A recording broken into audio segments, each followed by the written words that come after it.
Hi, I'm Brandon. And I'm Megan. For years, we were stuck in a rut, always complaining that nothing ever changed for us. And then we realized if we wanted to improve our lives, we had to put in the work. Each week on this podcast, we'll get into an aspect of personal growth, relationships, or just life. Through our own experiences and guest interviews, we hope to inspire you to make your own positive changes. Welcome to the Fools in Love podcast.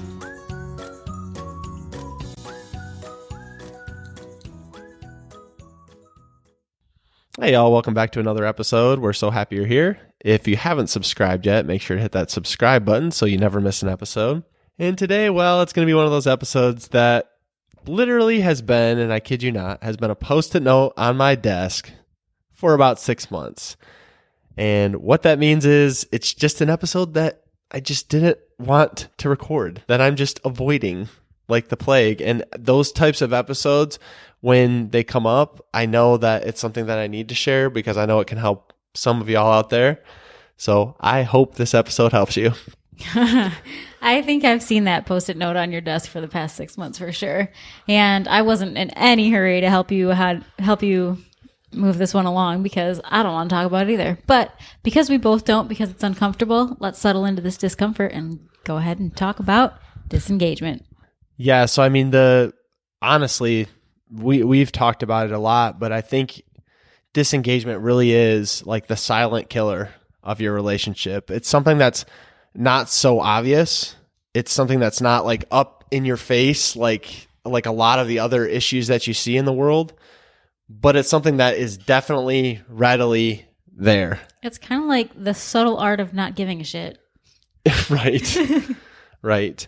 And so Brené Brown actually talks about disengagement, and that's honestly where I got the word disengagement. I didn't just come up with the word. So if you're first time hearing it, we can kind of delve into what that means. But in her book, Daring Greatly, well, first, Brené Brown's a champion of vulnerability, shame, all the feelings. And you know, she explains disengagement in this way in her book, Daring Greatly. There's a particular sort of betrayal that is more insidious and equally corrosive to trust. In fact, this betrayal usually happens long before the other ones. I'm talking about the betrayal of disengagement, of not caring, of letting the connection go, of not being willing to devote the time and effort to the relationship.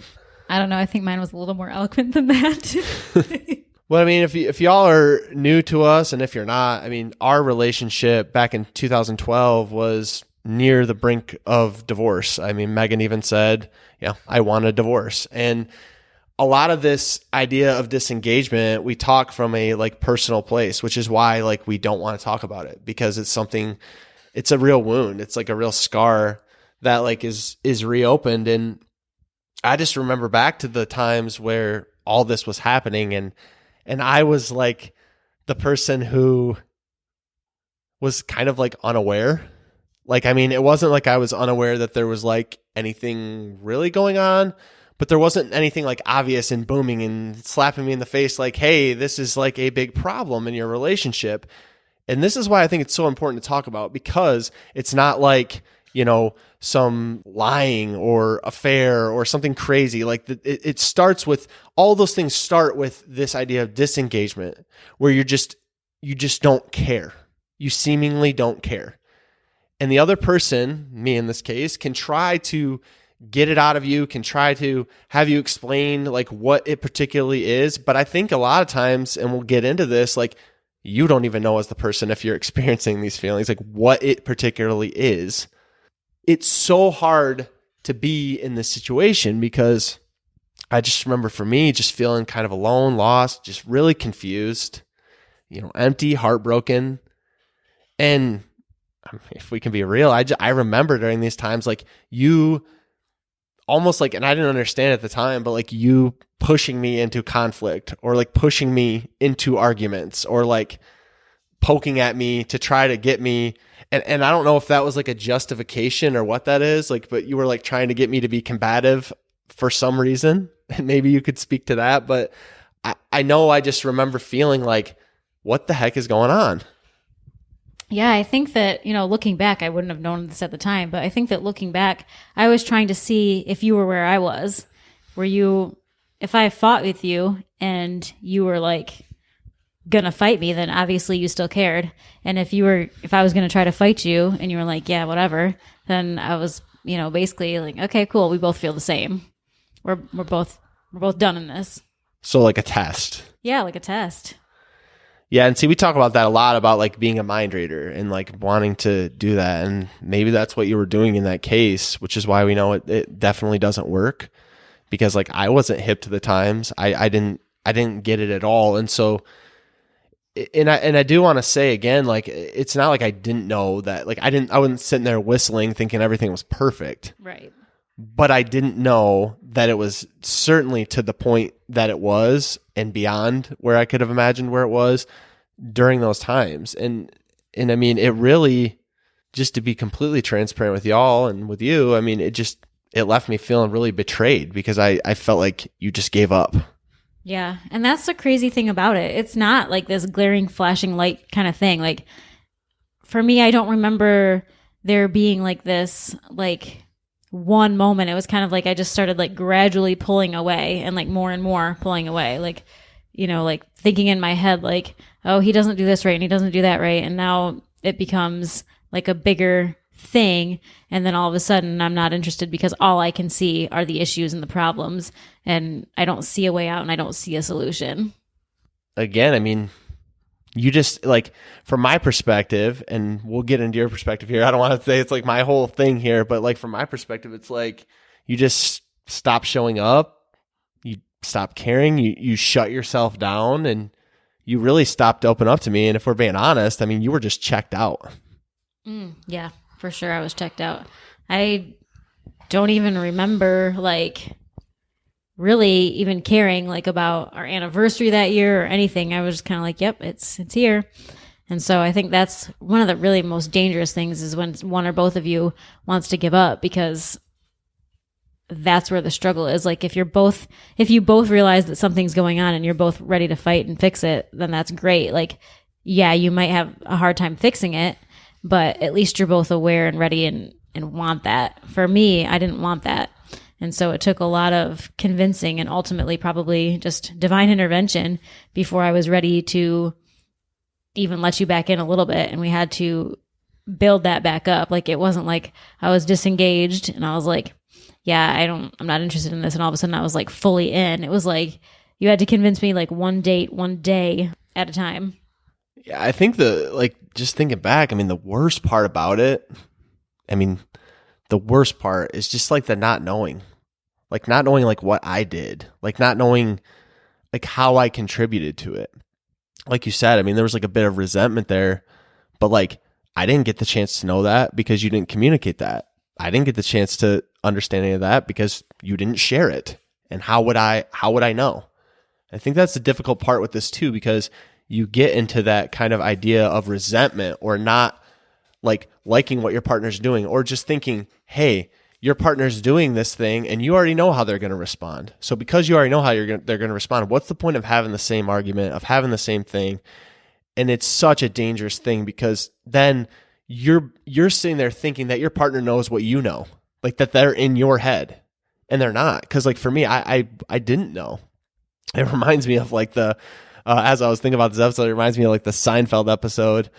George Costanza says, "It's not you, it's me." Like every time he breaks up with someone, it's not you. Like, you're not the problem, it's me. Because I remember like you doing that. Like, no, you're great. You're great.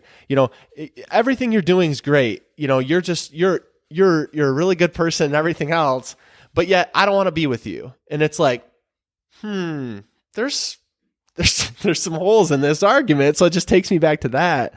Yeah, I mean, the struggle was that I wasn't ready to tell you like anything about what I was feeling and thinking. So rather than actually being smart and saying, hey, here's what I'm feeling, I just decided to go the opposite route of, hey, everything with you is amazing and I think you're the perfect person, but just not for me.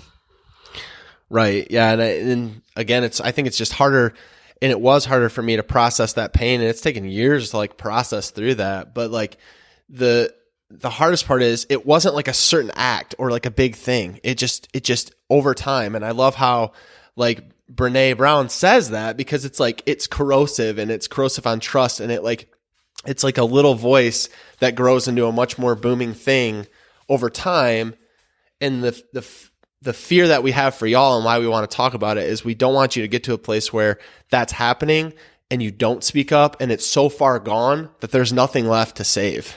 Yeah. And I think it's really difficult, especially in today's day and age where, you know, we have all this social media, we have all these distractions, we have 1,000 things we can bury ourselves in. We can do all the right things and it seems really good. Like, oh yes, I'm just very busy at work. And yes, I'm just taking care of the kids and, you know, all these really good excuses for like why we might not be connecting as a couple. And really in reality, you're almost like sneakily trying to disengage with your partner. Like there's just so many ways. I mean, you name it, like Xbox. It doesn't even matter what the thing is because it's just so easy to do right now. And I think especially like as we're all kind of struggling with this new level of mental strife, I guess, of not knowing exactly where life is taking us and being confused about the COVID thing and all the other things that have happened in 2020 specifically, I think that it can be a very, very dangerous place to be because all those things just kind of make a little bit of a kink in the hose or make a little bit of a notch out of the whatever, notch of the rock, I don't know. Take a little tiny bit out and you barely notice it because it's so tiny and just over time all of a sudden you've got this big, huge gaping hole. Right. And I'm glad you touched on that too, because with technology, with you name it, there's so many ways that this is like continuing to happen. And I think a lot about like just watching like popular culture, like TV or movies or whatever, you see this happen in relationships. Like someone calls and just like leaves a voicemail breaking up with someone, or they send like a text message to break up with someone, or they just like flat out ghost someone and you never hear from them again and you don't know why. The scars that leaves are insane. But because of the world we live in and this fast-paced technology, like we're so used to using technology for everything, it just seems like such a convenient way to disengage from someone, to push them away, to just be like, oh, you know what? Nope, we're not going to do that. Like I don't want to, hurt your feelings more by saying the wrong thing. So I'm just going to not call you, or I'm just going to send a text to end this, or a Facebook message or a DM, or gosh, who knows how people are doing it. But like, that's the issue too, because like you were saying, I mean, it's just so convenient, isn't it, to just kind of put yourself away, bury yourself in something, no matter what it is, and then find yourself in this place. Right, because there's a lot of things that are obviously bad. Like if you're trying to escape your relationship through alcohol, like everyone's like, oh yeah, that's not a good thing. But escaping your relationship because you're so busy being a mother, that sounds okay. Like there's just certain things that sound pretty decent and pretty noble, if you will. And all of those things, when they're stripped away, are still disengagement. They're still just choosing to not connect with your partner on a daily basis. And then that becomes a huge problem. Yeah, and I think you touched on it briefly. What happened, like for us, I know because we've had so many conversations about it, but it's like that idea of like resentment, or like me not really like pulling my weight, and at least in your eyes, not pulling my weight, or, just like you said, like me trying to have a conversation or trying to do things with you, but you kind of pushing me into things or just seeing me in a certain light, because it was like, once you got that implanted in your brain, it was like really difficult to like push that out. And I know like we've talked a little bit earlier about like how I was feeling, but I would love for you to just talk about like why you got to the place. 'Cause I think it'd be really helpful for people, like why you feel like you got to that place of being disengaged, and like what made you kind of I know it was small, but like what led to that place? I think first off, like I think it was like this almost nagging feeling like I had a man child, not a husband. Like it seems like so silly now because obviously I could have just been like, hey, could you pull some weight? But instead I just felt like, I was working full time too, just like you, but all of a sudden I was fully responsible for everything. And, like I had to make sure that the bills were paid, even though you paid them. Like it felt like my mental load and actual load for like the housework and the laundry and all the things. And I think that after that, it just became like this, like almost like personal growth type thing for me, like where I just couldn't see, like, I wanted to change. I felt like a stirring within me that, like, I wanted to be bigger than I was. I wanted to explore more things. I wanted to go further than I had ever gone before. And I just felt like you weren't capable. And I don't know why I felt like you weren't capable. Like, it was just like this thing that told me that you just couldn't be like anything other than what you currently were, which I know is ridiculous, because if I'm saying I'm going to change, then how could I not allow you to change? But that's kind of like where my head went, that like I wanted just like a bigger, better thing of, I didn't even know at the time. I didn't know that fools would ever be a thing. I didn't know that podcasting and blogging would be a thing, but I just knew that something was going to change in my life, and I didn't know if you could hang. Right. I think it's the idea of the fixed mindset, right? Like, you thought I was just born the way I was. Like, you thought I was incapable of changing. I remember having a conversation with you, like, when we finally got to the point of like the brink of almost the end, you were like, you just like, you can't change. Like, I literally remember you saying that. I don't think you probably remember, but I remember you saying like, I was like, I can change. Like, I can change what I do. I can change and show up better. And you're like, but you can't change. And it just shows like how far gone it was, because it was like, what, again, like you said, so you can change, right. You're fully capable, but I can't, right? Because I'm like, it just shows basically how much of that creeped in, and it kind of shines a light on how you looked at me, because you looked at me as a child.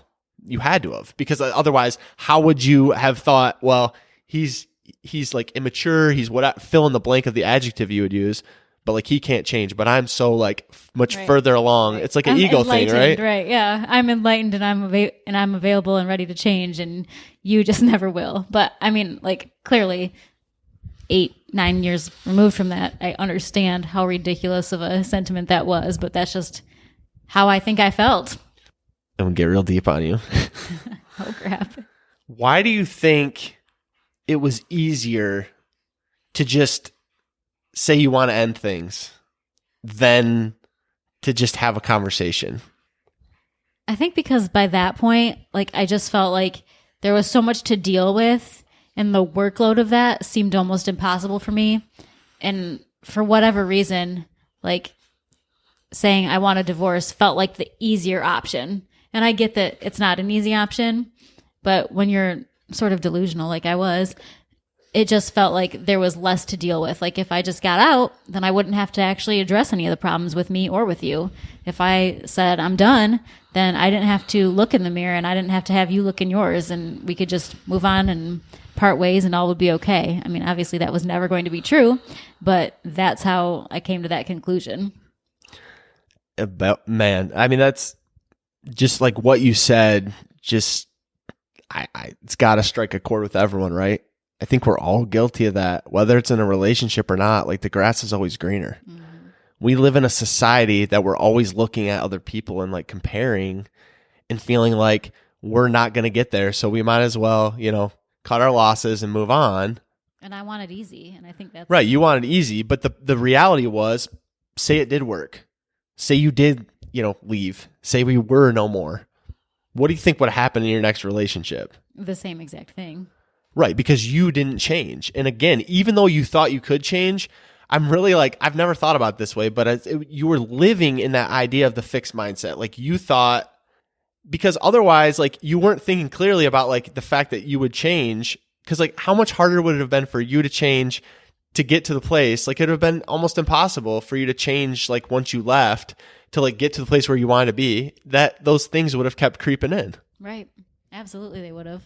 So, now that we had that conversation, let's talk a little bit about what we can do then in this case, because as I thought about it, as I thought about this episode, I thought about, there's a lot of like warning signs. There's a lot of things you can look for, because you might think, well, it's not so bad, because that's the thing. That is the thing. Mm-hmm. Well, it's not so bad. We have a good relationship. We fight, we struggle. We have issues with money. We have issues with our kids. We have, we have this or that. But it's not that big a deal. And we're really good at like brushing those things off. But we want to give you some things today to take with you. Some things to be on the lookout for. And I would argue that if any one of these things is there for you, you need to seriously assess your relationship. Our challenge to you would be to start assessing your relationship, to start having a conversation. Because if any one of these is there, that means this disengagement thing could already be rearing its ugly head, even more than you realize. Yeah. And another thing I just want to say before we kind of talk about those things is just that it still is a struggle, even in our extremely healthy relationship today. Like, I'm still tempted to like spend my evenings on my phone and just be like checked out. And it's not even like I'm mad at Brandon or I don't want to hang out with him. It's like, it's just this exhaustion idea. So just be very careful of when you're tired and overwhelmed that you don't let that become a thing too.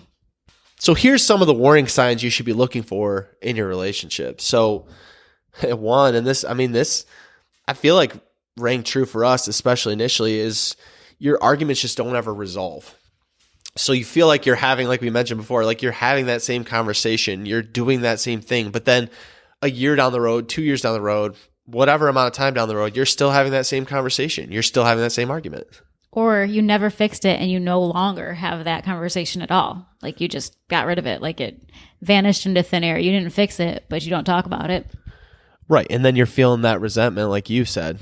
Like it's like, well, I'm not going to ever mention it, but I'm just going to sit over here hating you for it. Yeah, exactly. You know, and so that's a real dangerous thing. The other that I remember doing, especially once this like started to become more of a reality in my life, as far as like your unhappiness and how you were feeling, I was just walking on eggshells. I was like, I don't want to anger the beast. Sorry to call you a beast, but I was like, I don't want to anger her. I don't want to make it worse, because somehow by me bringing it up, like it might just make it worse. It might, push you further away. It might like just speak into existence even more things that I don't want to hear, because it was really easy to avoid that. But if you find yourself like walking on eggshells with your partner on any topic, you might need to start questioning that, because that's not healthy. You should not be walking on eggshells with your partner. And on the flip side of that, if you notice that your partner is walking on eggshells around you, then think like, man, what am I doing? Like, what part am I having in this? Because you must have a part. Like, if I'm thinking back and remembering this time, I can remember Brandon being like very, very dedicated to being the perfect spouse. Like, he wanted to buy the flowers and cook the meals and clean the whole house, and like anything that he could tangibly do, he did. And he didn't bring up any sort of conflict or any, like, he really did walk on eggshells to be the perfect man. And he was. So if you notice that somebody's doing that for you, then that should be a trigger for you to be like, am I aware of this? Number one, if I am aware of it, why am I doing it? If I'm not aware of it, then I need to have this conversation so that we can together figure out what is going on. Right. And if you're pouring yourself into that, like you mentioned, the mom busyness, like if you're finding reasons to do more laundry or run to the store more or staying busy, because we're all so good at being busy, you might need to take a look at why that is. What is at the core of you feeling like you need to do that? And it might not even be in your relationship. That might just be for you. But you need to kind of look at the core of what that means and why you feel like you need to do that in place of any of these other things that we've mentioned. Right. If you're avoiding spending time together, that's a big problem. Right. And I remember, just to talk about a specific example of disengagement. During this time, first of all, me and Megan were already working together during this time. So we were constantly together, much like we are now. But during that time, you found a really healthy way to be disengaged. You started working out, and you started working out like a crazy person, and you were at the gym every night. And talk about, a wolf in sheep's clothing. Like, that sounds like a great thing to anyone in the outside world. Oh, cool. Megan's getting serious about her fitness. She's out working out.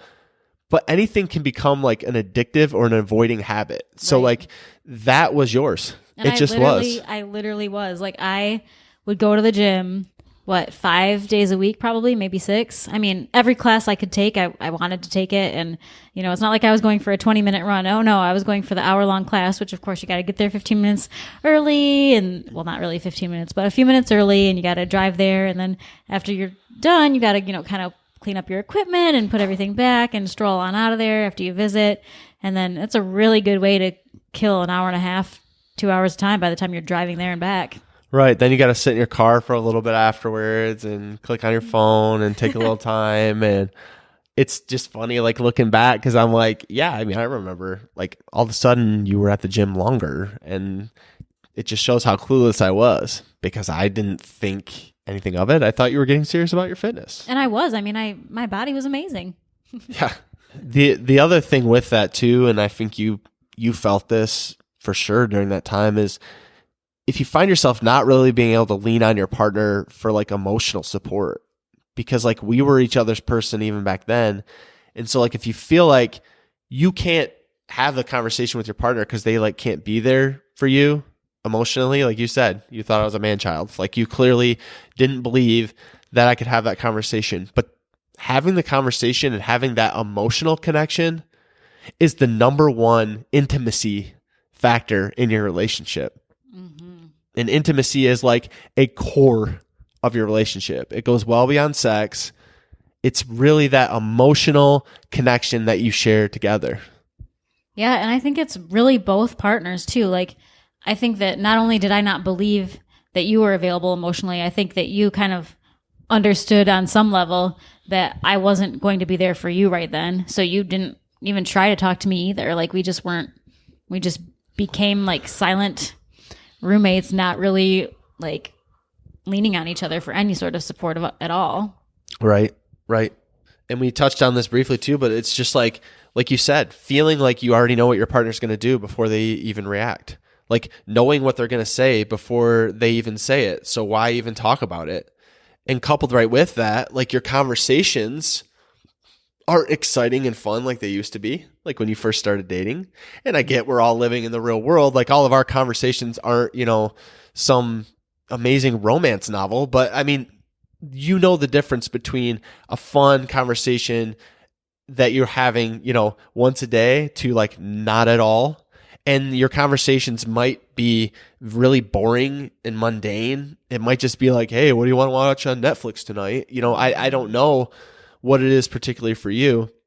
But if you find yourself with nothing new to talk about, it makes it really easy to open the door for a lot of these feelings that we're talking about. And if you lose the laughter and you lose the smiles, like that I would say is a definite indicator of boring and no longer exciting. If there's just nothing that brings you joy, like that's probably going to be needing to be addressed. And this just came to me, but like a specific example for us that I remember, and it was under the guise of like being responsible adults and, making the right decision, is during that time, like our life became very boring because we were like, well, we don't have the money to go do anything. We don't have the money to like go out to dinner or go to a date. And there were like, I mean, I'm telling y'all, there were long stretches of time where we just did not do that. We just felt like we couldn't. We were living in limited money mindset, limiting beliefs.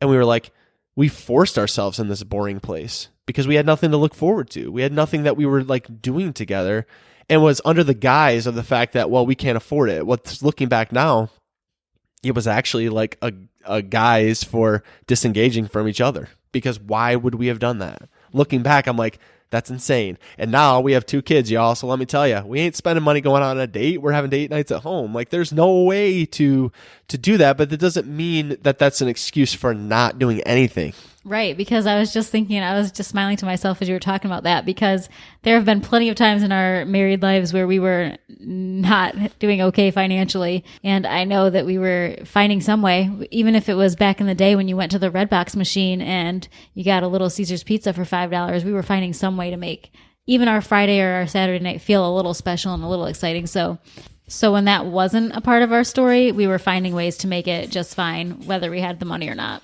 Yeah, and we touched on this, but this is a big one. You just start to resent them, but you're not just resenting them, you're resenting them more and more and more. And it's continually becoming a problem to the point that you can't even really look at them without thinking a negative thought, or you can't talk to someone else about them without it being a negative thought. And if that's something that's constantly creeping in your mind, that's something that you need to face head on. Yeah, I love that one. That's a really good point. And you might not even be saying it necessarily out loud, but like if your significant other is coming up in conversation and like you do a mental eye roll even, like that's a pretty big sign that something's happening. And the number one for us was just when you're feeling distant or you feel like you've lost that spark you once had. And then like we've talked about, for you specifically, you almost feel justified in the fact that you're feeling distant. Well, yeah, I'm distant because he's not helping me do anything and I'm busy with doing this, that, or the other. Or, I'm distant for fill in the blank. But when you're justifying distancing yourself from your partner and distancing yourself from someone who you started a relationship with, and I'm sure a very positive note, with this spark that we're talking about, that's a big issue. Because that is the number one way for it to know, that's your barometer for knowing that there's something that you're struggling with in your relationship that you need to face. And maybe you're listening to this and you're like, yes, some of this is definitely striking a chord. And maybe you're listening to this like, yeah, I kind of get what you guys are saying, but we're basically fine, but we could use like a little bit of brush up on, reconnecting. And especially after a year like 2020, where things have been just a little bit more stressful. And I think that translated into most people's relationships as well, because there's just a higher stress level and that plays into all of this. So either way, we want to encourage you guys that if this is something that you relate to, we want to just let you know that we are hosting a virtual couples communication boot camp that starts on January 5th. That's right. So in this boot camp, we break down just this idea of feeling disconnected, of, getting rid of that bickering, of trying to reignite that spark that you have together as a couple. And I'm just going to be transparent. It's $27. It's going to be the best $27 you ever spent. And that's a couple, so you don't even have to both spend $27. That's right. It'll be the best $27 you ever spent. It's the price of your Starbucks for, any given month. I mean, it's not anything big, but we're charging because we want you to show up. We want you to be serious. We want you to take on the challenge. And so we hope that you'll join us.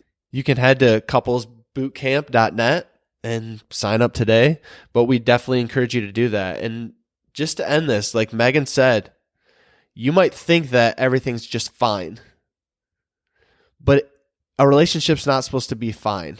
It's supposed to be amazing.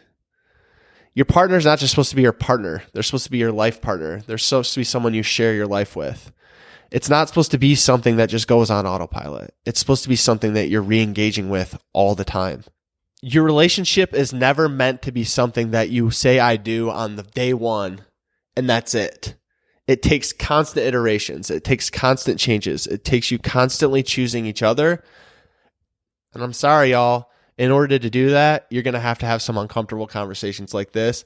And when there are challenges, you're going to have to face them head on. We'd love to come beside you and do that with you. So make sure to check out our website, couplesbootcamp.net. And until next time, we'll see y'all.